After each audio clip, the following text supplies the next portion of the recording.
Well, yes, as you've seen there, we've got Mr. Mike Ejiofor, who is a former director with the SSS, joining us from Abuja. Good morning, Mr. Ejiofor. Thank you for joining us.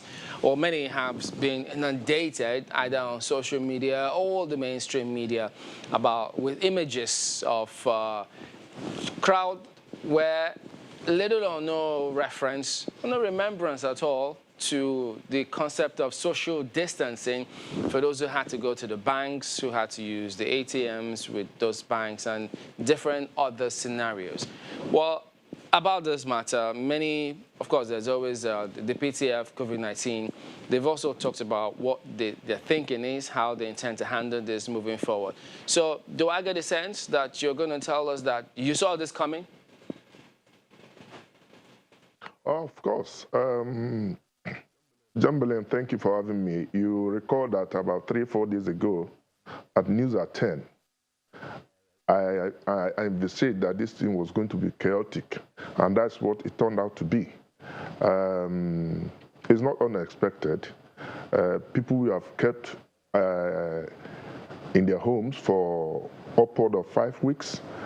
Some of us who went in before then, our friends who went in before the formal announcement. And what do you expect? You see all kinds of images in video portraying people who have been let free after 5 weeks. And one can explain it. The government does not have the capacity to keep people at home. And besides that, there's an extent to which you can keep people at home, and they revolt. So it's a very dicey situation, as we can see. The government shouldn't have kept people more than that, and the people were ready to even revolt and go to the other side. So I was looking at it from the security aspect of it, that the government had to do what it did, even though it was wrong. Because if you look at the consequences of what we are going to face as a result of this,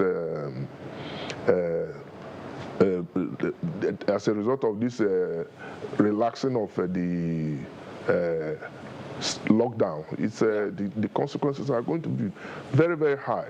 All right, and you can see what is coming out now. Well, even when you from say the official record of the NCDC, which cannot be relied on. When you say that the government should not have kept people at home for that long, what could they have done? What I mean is that, you see, most people are daily paid workers. They don't have money, they don't have food.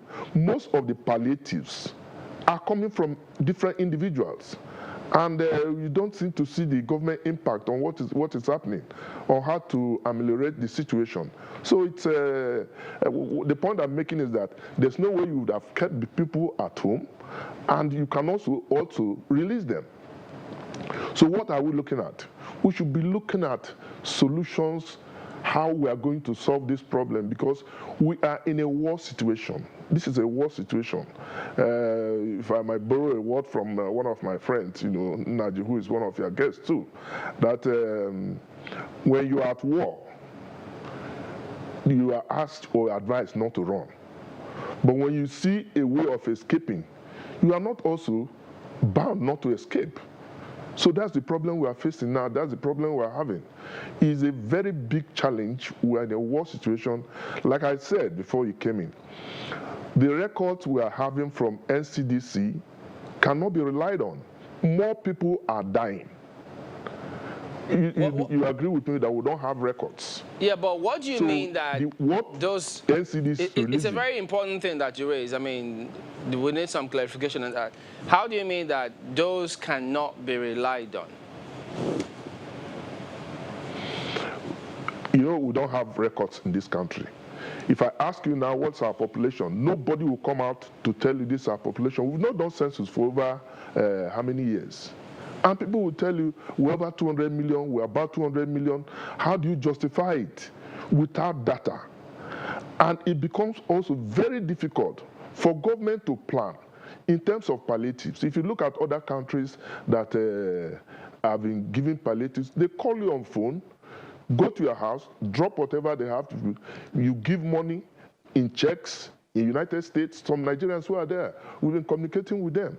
But because we don't have a good database that can be relied on, there's no way government can plan. So that's the point I'm making. Okay, but we're talking specifically about, figures of COVID-19 infections in the country, not about population. And if you ask me, I mean, the NBS just released, latest poverty and inequality figures saying 4 out of every 10 Nigerians are poor. So alluding to the fact that just maybe we're 200 million. But specifically about, COVID-19, when you say that those numbers cannot be relied on, well, if you're talking about testing, so maybe we've not tested enough, maybe that's what you're talking about. If you're saying that the NCDC's figures cannot be relied on, I would like to get clarification on that. Yeah, the point I'm making is that it's only what comes to NCDC through the testing that is recorded. You recall that in Kano, there was this time they talk of mysterious death. Nobody could account. So what would have been responsible for that? The government of Kano State was living in denial, only to admit later that so many people are dying. People who are not even reported their cases are dying in the process. So how do you account for such records? That's what I'm saying, that we cannot rely on NCDC record. What they are bringing is matters reported today and tests carried out. And how many people are being tested? You look at the tests being carried. Now, because we are involved in getting more tests, you can see how the figure is increasing. Yesterday, we recorded 245. That's huge. And they are testing only reported cases. There are many people going about with all this, with the virus, without knowing their status, and they cannot be tested unless there are symptoms or signs. So that's why I'm saying that we cannot rely on those records. It's not as straight or clear-cut as you want to make it sound, because okay, first of all, if you say you can't rely on those records or NCDC figures, what do we rely on? We are being speculative. That's the point I'm making. Just get my point straight. If I decide to go and do a test now, I would not have the opportunity to do the test because they say I don't have the symptoms. I'm telling you that there are still healthy carriers of the virus. Even among top politicians, top government functionaries, there are people who don't know their status and they're carrying this virus, spreading it. If you're talking of communal infections, which is even more dangerous now, there are a lot of people in the community who don't know their status and they're spreading this. So the point I'm making, I want it to be clear, is that we should, because of our own peculiar situation, we should look for local solutions to the problem. I'm aware that there are many people who have come up with different solutions in terms of herbs, oranges, and can we ask ourselves the question, how come we have this number of people released from isolation centers, and yet there is no medicine, there's no cure, there's no vaccine? So there must be something we are doing right that we should emphasize on. Look at Madagascar, for instance. Look at Senegal. But the problem we have is that because of bureaucracy and protocol, they will subject all these things to, subject it to tests, subject it to this. Time is going. We are in a worse situation. I am concerned, very, very concerned that we're in a worse situation, and the earlier we find local and peculiar solutions to our problem, the better for us. Well, I think a lot of people share that concern, that worry that you have. But, in the same vein, you also explain the process of going through, some of these, cures. There's a process to it. So we expect that the authorities are taking this on and going through that appropriate process. But, earlier on, talking about easing this lockdown. So you said the government doesn't have the capacity or the ability or the wherewithal, rather, to keep people at home. So they said, you know what, we're going to ease this gradually. But it will seem now that this is being eased, the government and the people don't have the capacity to, maintain social distancing and, some of these basic things to ensure that this does not spread. I know you're saying also that countries should adopt what works best for them, but is there really a solution to this? Because you said earlier that we need to find a solution to this. So is there really a solving of this, or we need to find something that works and manage it till we find a way out? Well, like I said, we live a communal life. We have our different cultures as Nigerians. It's going to be very difficult for you to enforce social distancing. If you enforce social distancing in public places, what about people living 12 in a room? People who don't have houses. They are just roaming the street. So social distancing, yes, is good. The best solution is stay at home. But you cannot also stay at home hungry. That's the point I'm making. So the only solution, the only viable solution is to look for local solutions. I tell you one story. In 2009, I had sign of prostate. And I had two options, to go for surgery or take drugs. Until I read in a newspaper and I saw a drug, a local drug, certified by NAFDAC. And I took it. I got healed. And that is, we have local herbs. We have drugs that can cure all these things. But government should encourage researchers, both orthodox and unorthodox, to see that's the only way we can solve our solutions, because solve this our problem. Because the solution, I tell you, if you talk of social distancing, there is hunger in the land. Nobody's going to stay at home. If you talk of people just roaming the street and you want to force them to sit down, it's going to be difficult. So let us look for solution to this problem. That's the only way we can go forward. Yeah. We have heard the government say several times that they have told all of those who say they have anything close to a solution, come forward with it. But we will always subject it to processes. Nobody wants to just go approve things that's not been tested so people can take and then who knows what happens next. There's always a process, a scientific process. So that is the case concerning that one. But you've said, well, don't let people stay at home. There's hunger. Don't do this. And then there's a caveat. What do you then want the government to do?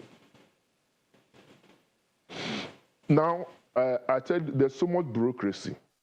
The government, the PTF will come out to tell you, yes, we have these drugs, we are testing them. The process is too long. We don't need those long processes.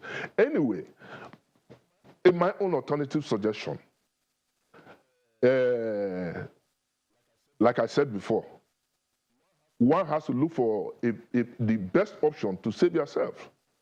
I'm not saying people should go and take poison, but if you see issue of tea, coffee, oranges, these are vitamins, vitamin C, and this can suppress the situation. But what I'm saying is that there are people who have these solutions that government and the PTF and all these people should collaborate with to ensure that we get these solutions. I believe that from what, sorry, Mr. Ejiofor, permit me for jumping in here. You heard, we all know that there are processes to everything, including this medicine and science and all of that. And just as Chamberlain said, the government has advised anyone who has any solution to come forward with these solutions. They put it through the necessary testing, and then we can put them into action. Madagascar, that some people have been referencing, they had to put these things to test. Otherwise, they would have had mass deaths on their hands with their people. But let's go back to the security issues that we're supposed to raise now. The lockdown has been relaxed for a little bit with certain guidelines. People are supposed to maintain physical distancing, and they're supposed to wear face masks all over the place.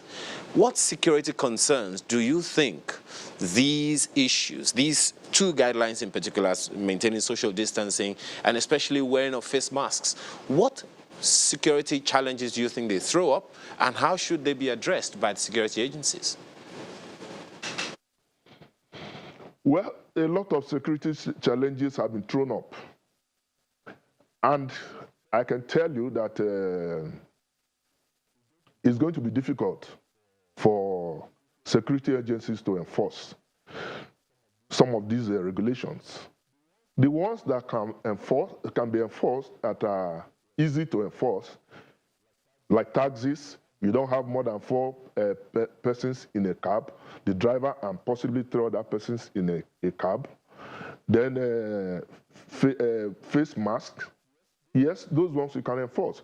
But social distancing is going to be very difficult. Look at what happened in the banks yesterday. What are you going to do? Tell people not to go and take money. Some people have their... Pardon me, Mr. Ejiofor. Why should that be difficult?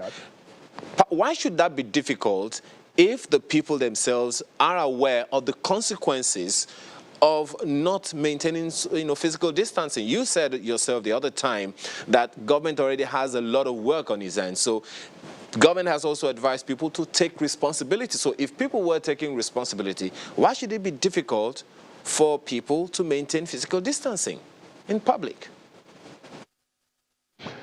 You see, it's difficult. Like I said when we started, we have a culture as a people. Social distancing, yes, if you go to public places, like I said, if you go to the bank, you can enforce it to some extent. But go to the rural areas, go to the communities where you have 12 people living in one room. How are you going to enforce social distancing? And who is sure of their status in the first place? So that's the point I'm making.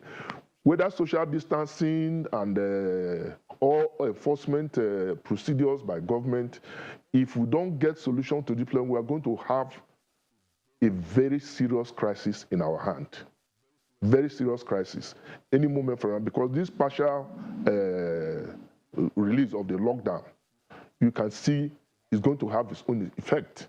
And God forbid, let's not get that kind of result that is expected. But what I'm saying is that we should look for local solutions to our problem.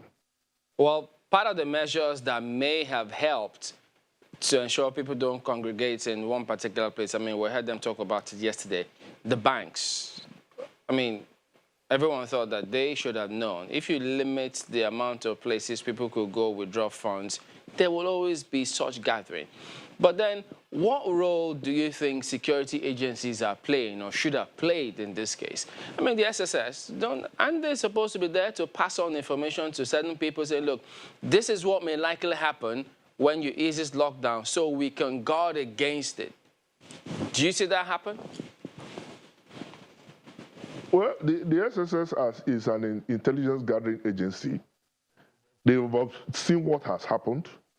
They will inform government of the situation, liaise with the various security agencies to see. They have seen what could likely happen, not seeing what has happened like the rest of us.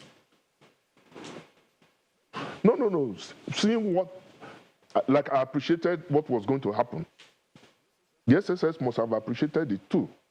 But when it happened, like what happened, like yesterday, you can see that the problem, they will now go back to the drawing board to drop other strategies. Like the police is insufficient to man all these things. But like I appreciated also what the PTF said, that more banks should open.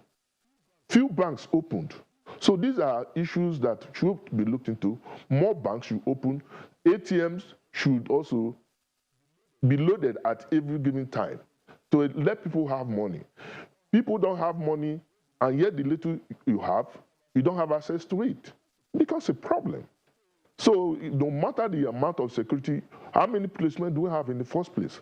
And how you are going to enforce it? We are talking of Abuja, Lagos, and possibly Ogun State and Kano, where we have a total lockdown. And the NOA and other people, like what we are doing now, need to also educate the people. Because as we speak, some people don't believe that there is a virus or any of this COVID-19 that is existing. They don't believe it. So you Mr. Ejiofor, talk to their that is where to them to know that this that's is where there'll be lots of questions for the intelligence agencies in this country. If you don't have that much physical men, boots on the ground, they should be complementing the relevant bodies, maybe PTF on COVID-19. enable them, give them intelligence. This is what may likely happen. This is what's going on, so that they can plan. Or if they had that intel, they could have instructed the banks otherwise, and that could not have happened. So that's what I mean by the intelligence agencies playing a role and maybe do things differently, because people are doing things differently, so they cannot be left out. No, that's ongoing. Okay, all right then. We have to let it go at that point. Mr. Mike Ejiofor, former director. That's ongoing, because otherwise you can't see the PTF apologies, Mr. Ejiofor. We're out of time. We need to go. Thank you very much indeed for your time this morning. All right, so we're back in a moment to take a look at your messages now, so don't go away.